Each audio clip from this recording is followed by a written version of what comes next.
Mateus 16, 13. Indo Jesus para os lados de Cesareia de Filipe, perguntou aos seus discípulos: quem diz o povo ser o Filho do Homem? E eles responderam: um dizes, João Batista, outros, Elias, e outros, Jeremias ou algum dos profetas. Mas vós, continuou eles, quem dizes que eu sou? Respondeu Simão Pedro e disse: tu és o Cristo, o Filho do Deus vivo. E então Jesus lhes afirmou: bem-aventurado és Simão Barjonas, porque não foi carne e nem sangue que te revelaram, mas o meu Pai que está nos céus. Também te digo que tu és Pedro, e essa pedra, sobre essa pedra edificarei a minha igreja, e as portas do inferno não prevalecerão contra ela. Dar-te-ei as chaves do reino dos céus, e o que ligares na terra terá sido ligado nos céus, e o que desligarem na terra terá sido desligado nos céus. Amém, meus irmãos? Então veja, Jesus se preocupava, e é interessante que chega num dado momento que Jesus, ele pergunta para os seus discípulos, ele fala: olha, o que estão falando aí que eu sou? Eu fico pensando, será que Jesus tinha uma preocupação com a sua... O que estão falando de mim por aí, né? Será que a preocupação dele era uma preocupação egocêntrica, né? O que as redes sociais, né? O que os haters estão falando aí? Será que vão me cancelar, né? Está na moda agora isso. Mas veja, a preocupação de Jesus era que houvesse um entendimento correto. Eu fico imaginando ele conversando com as multidões e falando: eu sou a ressurreição, eu sou a verdade, a vida, e as pessoas achando tudo aquilo muito bonito. E você sabe, irmãos, muitas vezes nós corremos o risco de estar lidando dessas coisas de forma natural dentro da igreja. Deixa eu falar, o evangelho é uma mensagem sobrenatural, poderosa, irmãos, é o poder de Deus para a salvação do homem. E nós não podemos correr o risco de estar lidando ainda de forma natural com essas coisas. O cordeiro, ele tem uma maneira certa de ser comido, de ser introjetado. E a preocupação de Jesus aqui era se realmente eles estavam compreendendo a mensagem, né? E aqui eles, então o que as pessoas estão dizendo a respeito de mim? Não, Jesus, você é mais um dos profetas, né? Eles estão dizendo que você veio trazer mais uma mensagem. E aí Jesus, ele vira para Pedro e fala, né, na época Pedro ainda chamava-se Simão, e fala: e você, Simão, né? Simão Barjonas, né, filho de João, o que você, quem nós somos, né? E aí Simão, ele fala: tu és o Cristo, o Filho do Deus vivo. Amém, irmãos? Sabe, esse é o ponto central do evangelho. Eu sei que a gente acha que Cristo é o sobrenome de Jesus, né? Jesus Cristo, mas não é sobrenome, irmão. Na verdade, naquela época eles não tinham sobrenome, né? A maneira como você identificava as pessoas era dizendo de quem era filho ou de onde ele vinha. Então, Jesus de Nazaré, ou Jesus filho de José, era a maneira, não existia sobrenome. Cristo, o que significava? Aquele que, o enviado, que ia redimir o povo de Israel. Então, quando eles falam: você verdadeiramente és o Cristo, ou seja, aquele que havia sido prometido, né? Ou também quando eles falam filho de Davi, né? Lembra aquele cego, né? Jesus, filho de Davi, ou seja, você é aquele que foi prometido por Deus, que viria da geração de Davi para libertar o nosso povo. Então, quando Pedro, ele fala: tu és o Cristo, ele entendeu a mensagem. Por que eu estou falando isso, irmãos? Muitas vezes nós interpretamos Jesus da forma errada. Nós achamos que apenas no enfoque de Jesus como mestre, de Jesus como um profeta, é o senso comum das pessoas. Mas nós precisamos chegar à revelação de quem Jesus é. Amém, meus irmãos? E qual o papel de Jesus? Você sabe, a gente cansa de falar algumas coisas, mas parece que a nossa mente ainda é cauterizada. A gente fala: Jesus, ele veio morrer. Aliás, a gente ainda comentou, estava compartilhando sobre a Páscoa, né? Quando João Batista, né, anunciando o Messias, ele fala: eis o Cordeiro de Deus que tira o pecado do mundo. Deixa eu te dizer uma coisa, Jesus é quem tira o pecado. Jesus morreu pelos nossos pecados. Eu sei que é uma coisa que é um senso comum entre todo crente, mas muitas vezes nós não temos revelação a respeito disso, da obra de Cristo, sabe? E essa revelação, irmãos, Jesus afirma aqui que ninguém pode ter ela de forma natural. A única forma de você ter essa revelação é pelo poder do Espírito Santo de Deus. Agora eu desanimei os irmãos que pregam, né? Que evangelizam, né? Porque muitas vezes a gente vai evangelizar a pessoa e a gente procura argumentos e a gente tenta convencê-la, mas existe uma revelação que é só o Espírito Santo de Deus que faz.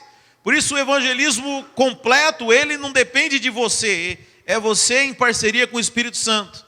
E eu me lembro, eu tive uma experiência durante um bom tempo, eu me juntei a um grupo de uma igreja americana para ir evangelizar na rua, porque eu queria entender, conhecer as pessoas, conhecer a mentalidade das pessoas que moram nesse país. E é interessante que às vezes a gente abordava, em um dia, abordava 30, 40 pessoas, e não dava, sim, não havia ninguém que era tocado, mas parecia que vinha alguém já chegando assim, on fire, alguém que já estava pegando fogo, e aí você abria a boca para falar do evangelho, a pessoa falava, é isso, eu estava pedindo para Deus me mandar alguém para falar isso, ou seja, o Espírito Santo já estava trabalhando, você só estava ali como ferramenta, porque veja, é um tipo de revelação que a pessoa não pode ter de forma natural, irmãos.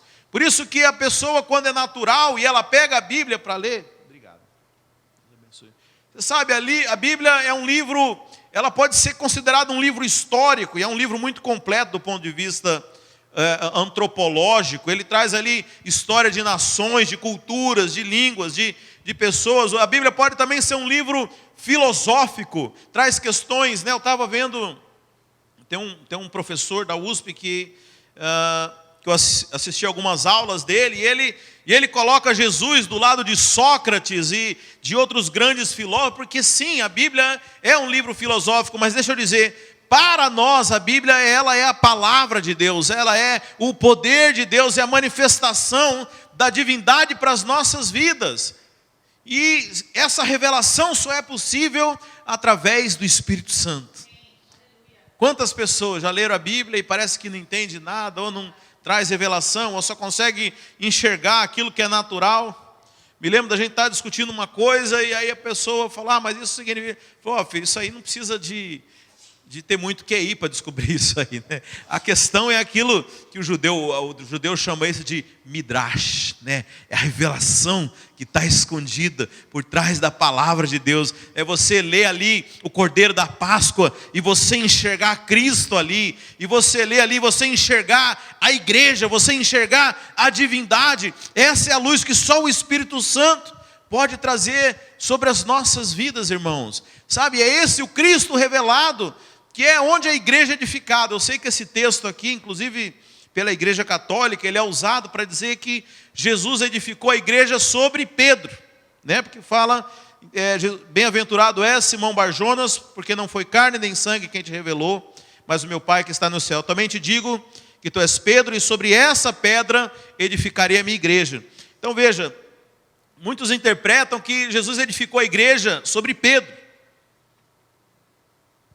Mas lá na frente o apóstolo Paulo, ele fala que o fundamento é Cristo. Então veja, não é possível que a igreja tenha sido edificada sobre Pedro. Mas então que pedra é essa que Jesus fala que ele vai edificar a igreja dele? A revelação de que ele é o Filho do Deus vivo. Fala, bem-aventurado é Simão Barjonas, pois te digo agora que tu és, e lá no original está Cefas, pois te digo agora que você se tornou uma pedra. E sobre essa revelação eu vou edificar a minha igreja. E é verdade que Pedro foi uma das primeiras pedras. Ele não é um fundamento, mas ele está logo ali, ele é uma coluna da igreja, ele é uma das bases. Então quando nós temos essa revelação, nós deixamos de ser Simão. Você sabe, Simão é Shimon, né? O nome até hoje que nós temos para os judeus, que significa aquele que ouve, né? Simone também, né? Aquele que ouve. Você um dia foi aquele que ouviu, mas deixa eu dizer, quando a revelação de Deus vem sobre você, quando o Espírito Santo traz o rema, a revelação, você deixa de ser aquele que ouve, e você passa a ser uma pedra na casa de Deus. Agora você está pronto para ser usado por Deus. Deus agora vai edificar a igreja com você, porque lá na frente você vai ver nas cartas de Pedro falando que nós nos tornamos pedras vivas e que Deus nos usa como um edifício espiritual, edificando a casa dele. Então veja, a revelação é o começo de tudo. Amém, irmãos? Não adianta a gente considerar Jesus apenas de uma forma natural, mas nós precisamos entender quem é o verdadeiro Cristo. Amém? E eu queria falar de alguns pontos aqui, de algumas revelações que foi o próprio Jesus quem trouxe a respeito dele. A primeira delas está lá em João 14, 6. Jesus disse: eu sou o caminho, a verdade e a vida. Ninguém pode chegar até o Pai a não ser por mim. Primeiro, eu sou. Quem é Jesus? Jesus é o caminho. É o único caminho. Não existem caminhos, né? Eu sei que no senso comum existem muitos caminhos, né? Mas Jesus, ele fala que há apenas um caminho, há apenas uma verdade, há apenas um lugar de vida, e ele é Jesus. Jesus, ele é o caminho. Não existe salvação a não ser através da cruz de Cristo, né? Eu sei que é politicamente correto, né, a gente falar para as pessoas, né? As pessoas, elas falam: não, vocês não podem ser sectaristas, né, exclusivistas, achar que é só a religião de vocês. Mas olha, é incompatível, né? Porque Jesus fala que somente através dele que existe a salvação. Homem nenhum dá conta de se salvar. A única maneira de nós nos tornarmos salvos é recebendo de graça o sacrifício de Jesus Cristo. Amém, meus irmãos? Aliás, você sabe, quando Jesus ele fala eu sou, é a mesma palavra que Deus, quando vai se manifestar para Moisés lá na sarça ardente. E Moisés fala: mas como que é o seu nome, Deus, né? O Deus dos pais dele. E Deus fala assim: eu sou quem eu sou, né? Essa é uma palavra tão poderosa, irmãos, que Jesus, quando foi ser preso pelos soldados romanos, isso está lá no livro de Lucas, diz que os soldados romanos, ele falava: quem que é Jesus aí? E Jesus responde: eu sou. Irmãos, eu imagino que foi a voz de Deus ali, aquela voz de muitas águas, porque a Bíblia fala que um pelotão, né, um pelotão inteiro você sabe, o soldado romano, irmãos, um dia desse eu vi uma imagem da fronteira da Coreia do Sul com a Coreia do Norte, e era uma matéria falando sobre a devastação do comunismo. Era um país só, né? E depois eles entraram em guerra, se dividiram, mas eram toda uma mesma linhagem. E aí a foto dos soldados da Coreia do Sul e da Coreia do Norte. O soldado da Coreia do Sul tinha uns 2 metros de altura, os da Coreia do Norte tinha mais ou menos da minha, assim, 1,70, 1,70. Eu imagino, porque todo exército pega os melhores, os homens mais fortes, mais altos. Mas ali mostra o que décadas de desnutrição, de carência, de necessidade produziu naquele povo. Um povo que tinha, na mesma linhagem, eram para ser iguais, e um você vê forte, saudável, e o outro mirradinho. Você sabe, o soldado romano era o que tinha assim, era o soldado mais preparado da época. E a Bíblia fala que havia um pelotão de soldados para prender Jesus. E aí chegam lá: e quem que é esse Jesus? E Jesus fala: eu sou. A Bíblia fala que os soldados todos caíram para trás.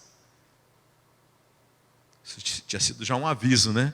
Mas aí diz que eles se recomporam, levantaram e perguntaram de novo: quem que é esse Jesus? Que ele: eu sou. Novamente, blá, blá, caíram todos para trás no chão.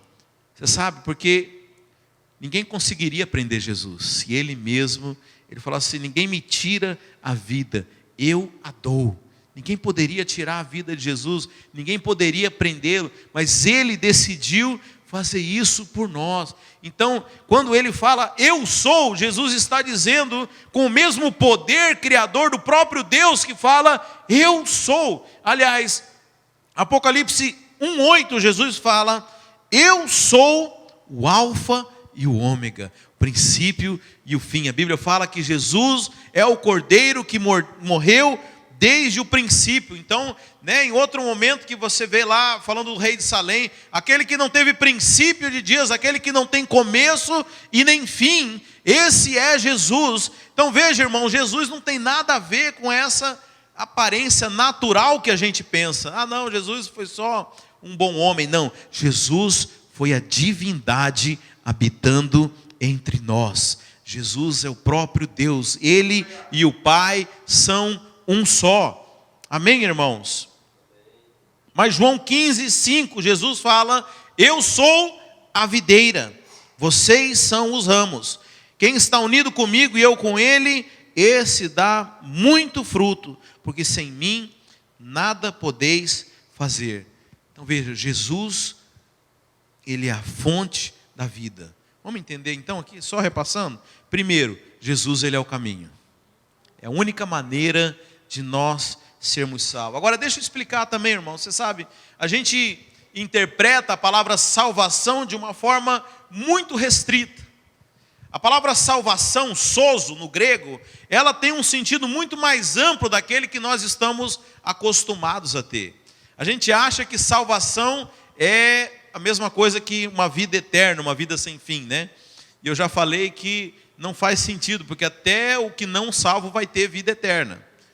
Não no mesmo andar que a gente, mas vai ter vida eterna também. Salvação, outros poderiam falar, é uma vida ao lado de Deus, ok, mas não é completo. Salvação, sozo, significa você estar salvo, guardado, você estar protegido, você está sendo suprido. Então quando a Bíblia fala de salvação, fala de uma vida plena, uma vida de plenitude, uma vida onde você goza de saúde, onde você é protegido, onde você é guardado, onde você tem as suas necessidades supridas. Agora, por desconhecer isso, muitas vezes a gente deixa de desfrutar aquilo que Deus quer fazer para nós. Então, quando Jesus fala que eu sou o caminho, a verdade, a vida, quando ele fala a respeito disso, não é apenas o caminho da salvação, mas é o caminho de todas as suas necessidades, de tudo aquilo que você demanda, toda a necessidade para que você tenha uma vida plena em abundância, e Jesus é o caminho. Amém, irmãos? Muitas das questões que você talvez tenha que lidar e as dificuldades que você tem, deixa eu dizer, em Jesus você encontra o caminho, você encontra a solução. Aprenda rápido esse caminho, irmãos. Deixa Jesus te curar. Sabe, o problema que a gente acha, muitas vezes Jesus é só uma questão da salvação, mas deixa eu dizer, o sacrifício dele, ele vai muito além, porque ele também te deu a vida de Deus. Ele te deu o Espírito Santo, a vida que o próprio Deus vive. Então nós precisamos entender que a vida que Jesus conquistou para nós, ela vai muito além da nossa salvação eterna. Mas nós podemos gozar ela hoje. Nós temos que buscar em Jesus. Ele é o caminho para as suas demandas. Ele é o caminho para as suas necessidades. Ele é o caminho para resolver os seus problemas. Amém? Eu gosto quando na Bíblia fala assim, olha, se você tem uma demanda com seu irmão, resolve no caminho antes que você chegue até o juiz. Eu nunca tinha pensado nisso, que o caminho é Jesus.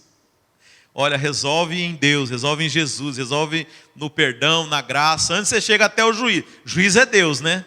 E aí o problema é que diante da luz de Deus, todo mundo tem erro, tem falha. Mas nós podemos resolver as coisas em Jesus. Sabe, Jesus tem que ser o nosso caminho, irmãos. Nós temos que parar de procurar outros caminhos. Eu estava ouvindo, estava na reunião de pastores, ouvindo o pastor Aloysio, e ele falando, olha, a questão do discipulado, dessas coisas, não pode estar na frente de Jesus. Sabe, quando você tem um problema, para quem que você liga primeiro? Para o seu líder? Não, você tem que procurar Jesus primeiro. Ele tem que ser o seu caminho. Aliás, não pode ter outro caminho.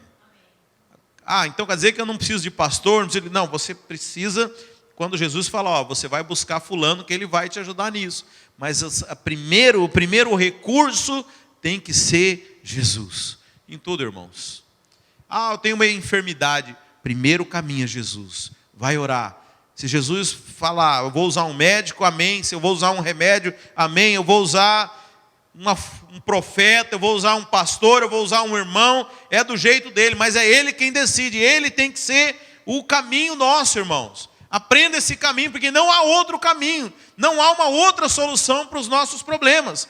Você sabe, o mundo ele pode até te dar soluções paliativas, mas Jesus abriu um caminho para a gente, ele é o caminho. Se você entender isso, ele não é apenas o Jesus profético, não é o Jesus apenas que pagou pelos pecados, mas ele também se fez o caminho para que nós pudéssemos trilhar, amém?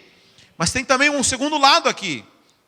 Ele deu o padrão, ele disse para onde nós temos que ir, ele é o nosso modelo. A Bíblia fala que a vontade de Deus é que todo homem se salve, todo homem se torne maduro, até que seja a varonilidade perfeita, a estatura de Cristo. Você sabe, eu e você fomos chamados para sermos a imagem de Cristo.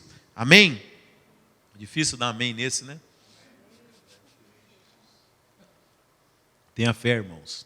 Vai chegar que Deus falou, não é por causa nossa, não. É que você ainda pensa que você faz muito, né? Mas é Deus quem faz as coisas em nós. Você sabe, o homem quando foi criado, ele foi colocado na terra para expressar a imagem de Deus. A Bíblia fala que o homem foi feito imagem e semelhança de Deus. Mas a Bíblia também fala que quando o homem ele pecou, quando o homem caiu, ele perdeu essa imagem. Romanos fala que todos pecaram e destituídos foram da glória de Deus. Então veja, o homem foi feito à imagem, mas quando ele pecou, ele perdeu a glória, perdeu a imagem. Pergunto para você, o projeto de Deus mudou ou não? Não. O projeto de Deus continua o mesmo. Só que agora essa imagem, ela é colocada aos poucos em você. A Bíblia fala que quando nós contemplamos a Deus, como se fosse, contemplamos a Deus, é como se fosse num espelho que vai imprimindo aquela imagem em nós. Aos poucos, o apóstolo Paulo fala que de glória em glória, todas as vezes que você medita na palavra de Deus, todas as vezes que você ora a Deus, toda vez que você louva, que você adora a Deus, um pouco mais de glória é colocado sobre você. E essa imagem que foi desfigurada, a imagem desse homem que foi perdida por causa do pecado, e agora os filhos de Adão não são mais imagem e semelhança de Deus, mas são imagem de Adão, são imagem de carne pecaminosa. Deixa eu dizer, nós estamos agora sendo reconstituídos à imagem de Deus. Então veja, Jesus também é um caminho, é a direção, é para onde a nossa vida tem que apontar. Amém, meus irmãos? Mas em João 15, Jesus ele fala que ele é a videira e que nós somos os ramos. O que isso quer dizer, irmão? Quer dizer que todo o alimento, toda a seiva que fala, irmãos, a seiva ela vem de Cristo, sabe? Nós somos ramos, mas nós não produzimos frutos por nós mesmos, mas nós produzimos frutos porque nós estamos conectados em Cristo. Você sabe, a medida de frutos que você produz é o tanto que você está conectado em Cristo, porque é o que diz aqui: eu sou a videira e vós os ramos, quem está unido comigo e eu com ele, esse dá muito fruto, sem mim nada podeis fazer. Então veja, há uma correlação aqui de fruto com a proximidade que você está da videira, da proximidade que você está com Jesus. Você sabe, você pode ser um galinho, eu não entendo muito dessas coisas de planta, mas eu estava vendo um vídeo da pessoa fazendo um enxerto, né? Você sabe, a gente era uma figueira brava, irmãos. E aí Deus foi lá e enxertou a gente na videira, né? Mas eu vi o cara, ele faz um corte assim na árvore, ele pega o galinho ali, ele encaixa. Mas a medida com que ele está conectado é a medida com que ele frutifica, irmãos. Sabe, nós precisamos estar sempre conectados com o Senhor. Nós somos os ramos. Você sabe, a vida cristã, ela não é uma questão de esforço, ela é uma questão de fruto. Eu gosto quando a Bíblia fala a respeito do fruto do Espírito, e aí ela contrapõe com as obras da carne. O Espírito tem fruto, a carne tem obras. Você sabe, irmãos, eu pergunto, a religião tem fruto ou tem obras? Religião tem obras. Religião é você se esforçando para fazer alguma coisa. Mas essa não é a proposta do Evangelho. Essa não é a proposta de Cristo, irmãos. Por isso que Ele te dá uma nova natureza. Se você não tiver a natureza, você nunca vai conseguir gerar os frutos. Você pode até tentar. Um dia desse eu vi, um dia desse lá em casa, nós fizemos uma feijoada e a minha esposa falou, vou fazer uma couve. Só que ela pegou uma couve que tinha uma cara de repolho. Já viu essa couve aqui? Eu ainda estou na dúvida se era um repolho ou uma couve aquilo. Já viu? Estou achando que era repolho aquilo. Minha esposa bateu o pé que era couve, disse que era uma espécie de couve. Eu falei, gente, você pode ter até a aparência, mas você não vai ter o gosto, você não vai ter a essência. Você sabe, muitas vezes a religião, o que é a religião, irmãos? A pessoa, ela lê a Bíblia e ela não entende que aquilo é um testamento, Novo e Velho Testamento. Você sabe, o que é um testamento? É aquilo que te foi legado, aquilo que foi dado a você. Mas ela acha que aquilo ali é um código de obrigações. E ela acha que para ser aceita, ela precisa cumprir aquilo que está escrito ali. E aí ela começa a se esforçar para ser aquilo que ela não é.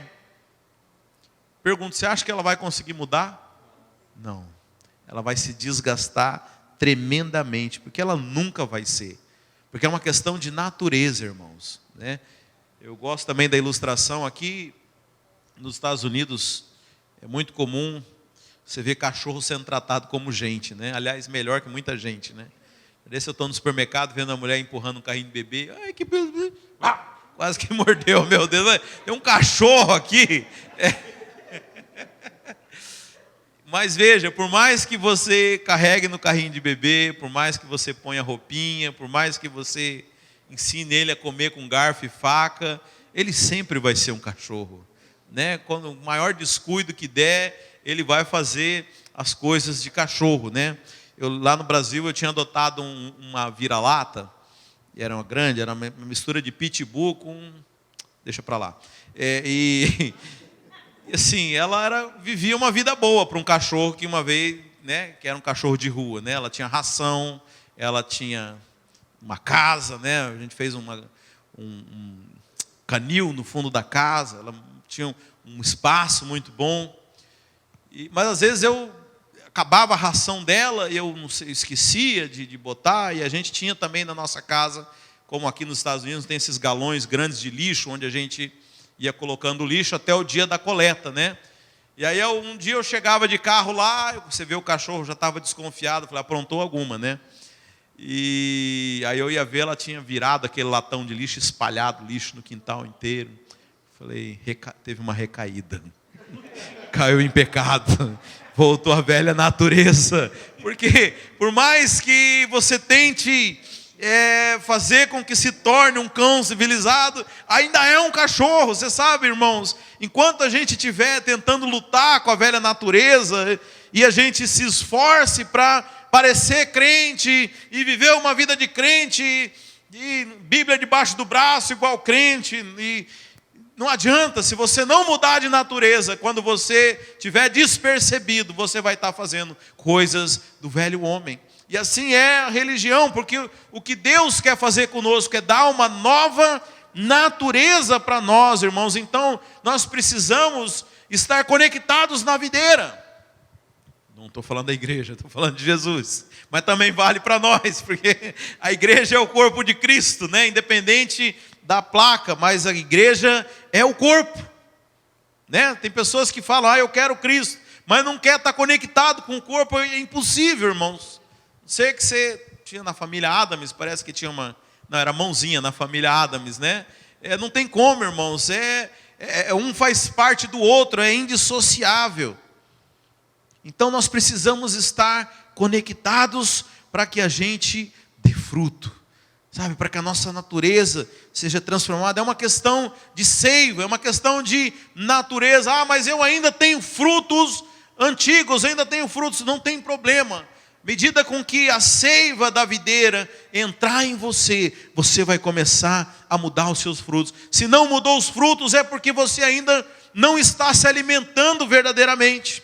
Você sabe, essa é a nossa questão. A gente foca no fruto, mas a gente não vê a causa. É como se você fosse no médico e falava: eu estou com uma tosse aqui. O médico, ele não vai tratar a tosse, ele vai querer saber o que está causando a tosse. A tosse, ela é apenas um resultado, é um produto, é uma consequência, é um alerta que o seu corpo dá, que algo dentro dele não está correto. A febre é a mesma coisa, né? Então a gente leva a criança no médico, ele tira a temperatura, e ele fala assim: você deu alguma coisa para ele? Porque talvez você dê algum remédio que está maquiando a febre, e ele não está ali interessado na febre, ele quer saber o que está causando isso. Sabe, a gente olha muito as consequências, a gente olha muito a conduta, a gente olha muito a atitude das pessoas, e a gente esquece a causa delas, irmãos. Sabe, nós precisamos estar conectados na videira. Cristianismo é você estar conectado em Cristo. A religião fala da sua conduta. A religião fala: não, você quer ser cristão, você tem que ser assim, assim, assim, assado. Mas não é verdade. Você pode se parecer um cristão sendo assim, mas veja, você nunca vai ser. Porque o cristão, ele não é cristão por causa do que ele faz. Ele faz o que faz porque ele se tornou cristão, porque ele se alimentou de Cristo, porque ele se alimentou da videira. Ele agora tem frutos. Mas não é uma questão simplesmente de atitude. Aquele que é desapercebido, ele só enxerga o resultado, mas existe algo por trás. Amém, irmãos? Os irmãos entenderam isso? Por último, Jesus disse: eu sou a ressurreição e a vida. Quem crê em mim, ainda que morra, viverá. João 11:25. Jesus, ele é o autor da vida, é o autor da ressurreição.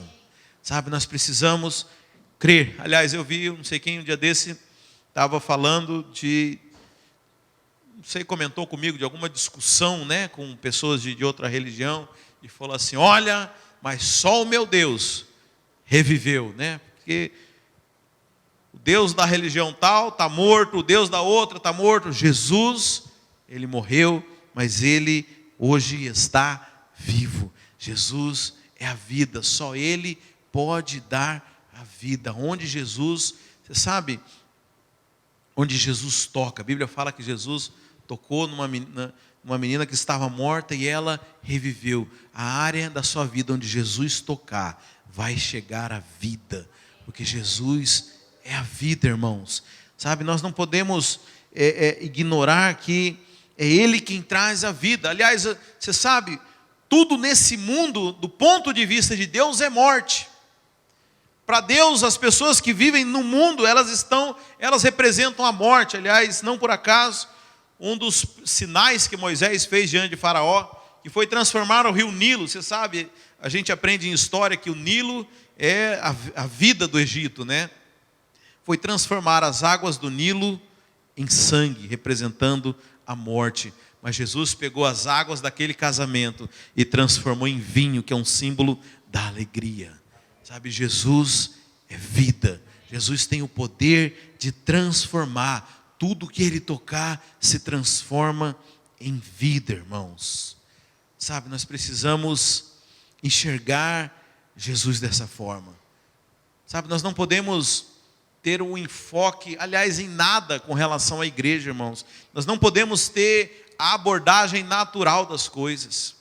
Sabe, nós não podemos olhar as coisas sobre a perspectiva natural, sobre a perspectiva histórica, não, nós temos que olhar do ponto de vista de Deus, do ponto de vista profético, da vida do Espírito. Então Jesus pergunta: quem dizes que sou? Tu és o Cristo, tu és o nosso Salvador, tu és o Deus, tu és aquele que é poderoso para nos transformar pelo poder de Deus. Amém, meus irmãos? Se coloque de pé, vamos orar ao Senhor.